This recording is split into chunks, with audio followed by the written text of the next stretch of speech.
세겜과 아비멜렉의 균열이 생기게 되었습니다.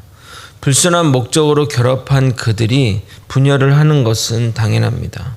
오늘 본문을 읽으면서 내용만 보면 이게 성경의 내용인지 세상의 역사인지 분간이 안 갈 정도로 세속적인 인간의 군상들을 보게 됩니다. 오늘은 세겜과 아비멜렉의 갈등 상황을 살펴보고 그 문제의 원인과 결과를 통해 우리에게 주는 영적 의미가 무엇인지 살펴보도록 하겠습니다. 결국 악은 분열할 수밖에 없다는 평범한 진리를 깨닫게 되기를 소망합니다. 세상의 공동체는 시간이 지남에 따라 생겨나고 사라지기를 반복합니다. 대의 명분을 따라 모인 공동체는 대의가 사라지지 않는 한 공동체도 사라지지 않습니다. 좋은 대의일수록 후손에게 계승되어 전통이 되고 역사가 되는 겁니다. 그러나 이익이나 목적을 위해 모인 공동체는 이익과 목적이 실현되지 않으면 점점 균열이 생기고 해체가 되게 마련입니다.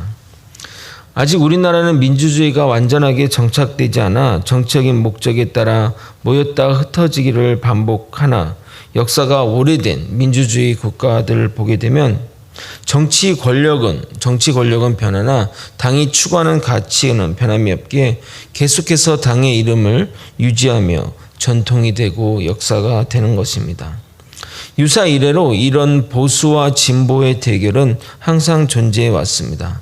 보수가 나쁜 것도 진보가 좋은 것도 그 반대인 것도 아닙니다. 둘의 가치가 상호 견제하면서 균형의 추를 맞춰 나갈 때 둘 다 그 바른 길로 갈 수 있는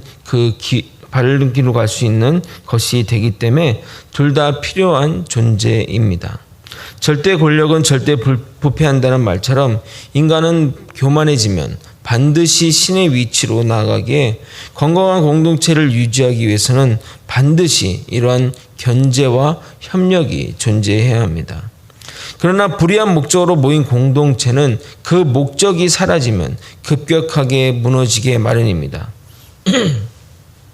그러므로 세겜과 아비멜렉의 그 둘의 관계는 무너지는 것은 당연하고 그것이 언제이냐라는 그 결론이 정해진 공동체입니다. 결국 그 공동체를 유지하려면 힘이 동원되어야 되고 힘으로 유지할 수밖에 없습니다.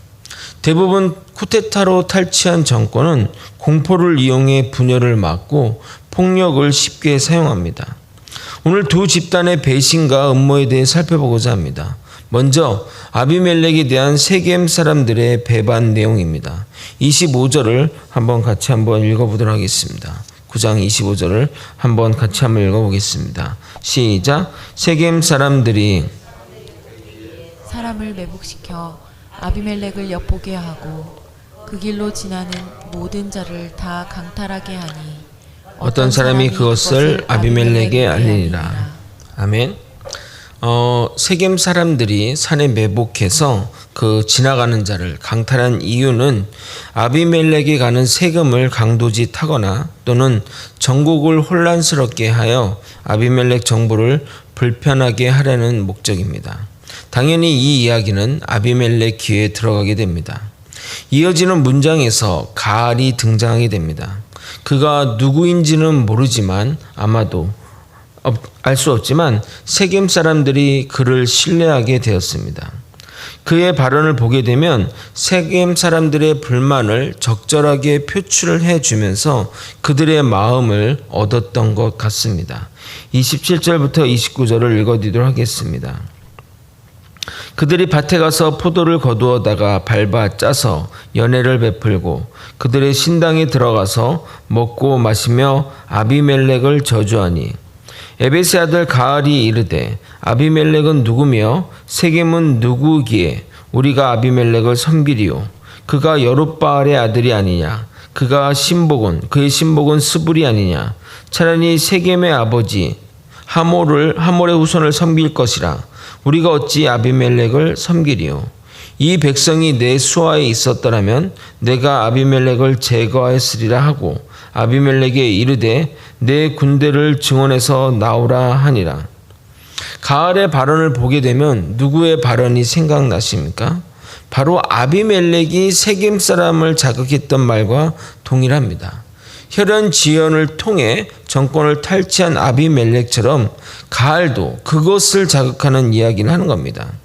아마도 아비멜렉은 정권을 잡은 후에 아버지가 있던 곳으로 돌아가 세겜을 포함한 여러 지역을 두루두루 통치하며 세겜에는 그 지역 출신이 아닌 또 그런 여러 가지 일들을 했던 그런 공로자가 아닌 자신의 신복인 스불을 통해 통치하게 된 것 같습니다. 동시에 세겜 사람들은 아비멜렉 정권에서 배제되었고 세금을 내는 창고로만 전락하게 된 겁니다. 보통 이런 쿠데타를 하게 되면 협조자나 또 함께했던 자들이 그 탈취한 정권에 들어가 요직을 하는 것이 일반적인데 아비멜렉은 그렇게 하지 않았던 것 같습니다. 그러니 이러한 불만이 나오게 된 겁니다. 그래서 가을이 그것을 노리는 겁니다. 아비멜렉의 아버지 여롯바알을 거론하며 그는 그의 아들이니 이 지역 사람이 아니지 않느냐, 그를 섬기느니 차라리 세겜을 채채로 세운 하몰의 후손을 섬기는 것이 낫지 않느냐며, 거기다가 아비멜렉은 이곳 지배자로 우리와 상관없는 스불을 세웠고 그가 세금을 걷어가지 않느냐며 말하고 있는 겁니다. 아마도 스불이 세겜에서 과한 세금을 거둔 것 같습니다.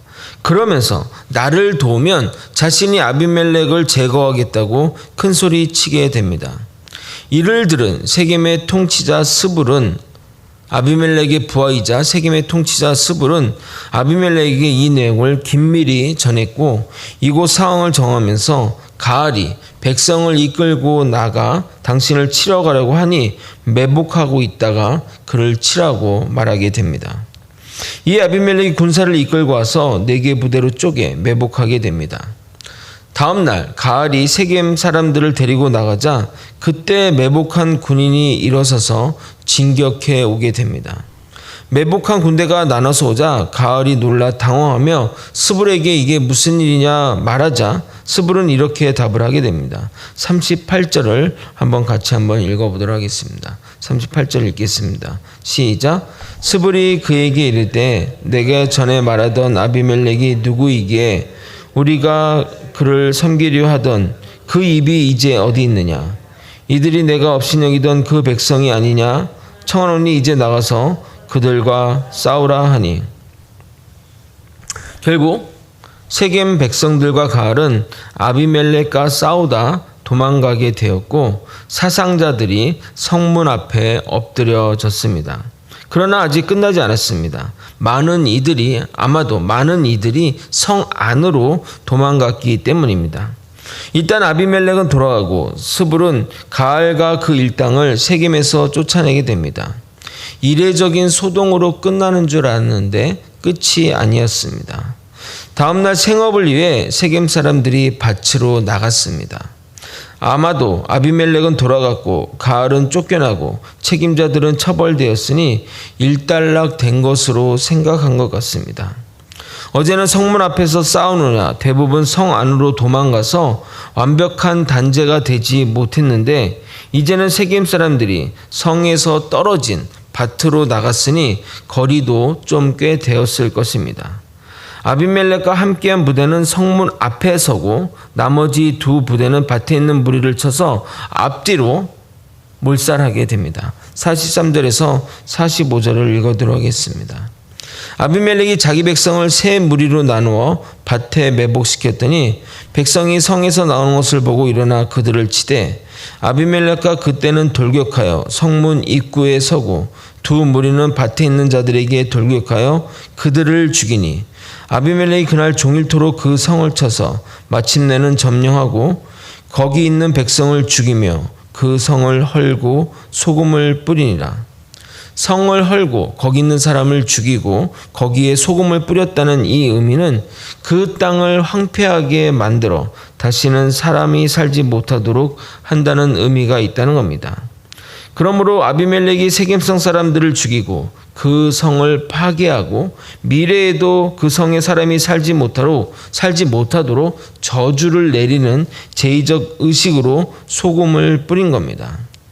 이것은 하나님의 입장에서 보게 되면 세겜성 사람들의 죄악을 그들이 왕으로 세운 아비멜렉을 통해 먼저 단죄한 것이고 소금으로 그 죄를 정결하게 한 것입니다. 말씀을 정리하겠습니다. 세겜의 멸망은 요담의 저주의 성취입니다. 불의를 쫓는 자들은 결국 불의에 의해 비참한 결론을 맞이하게 됩니다. 세겜은 불의한 목적으로 아비멜렉 정권 수립을 도왔지만 자신들의 공에 비해 돌아오는 득이 없자 그를 원망하고 그를 반역하려고 한 것입니다. 아비멜렉의 입장에서는 세겜이 도와준 일이라고는 은 70개를 준 것뿐입니다. 그래놓고 자신들에게 자리나 이권을 달라고 하니 줄 수가 없었던 겁니다. 결국 이득을 쫓아 결합된 모임은 결국 이득에 따라 해체될 수밖에 없고 서로를 해하려는 지경에 이르게 되었지만 하나님은 세겜의 심판을 먼저 실행한 것입니다.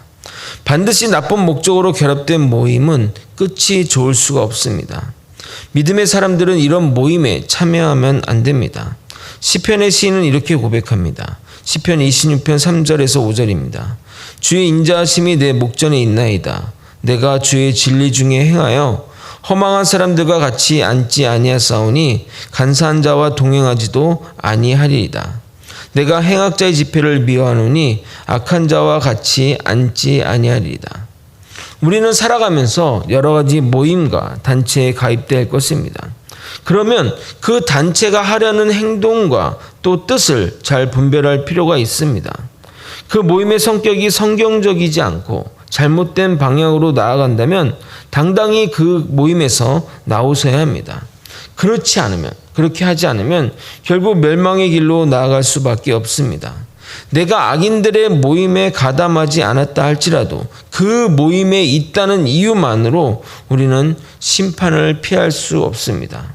잘 선택하고 잘 분별하여 주님의 뜻을 잘 살피며 살아가는 저와 여러분이 되시길 예수님의 이름으로 소망합니다. 기도하시겠습니다.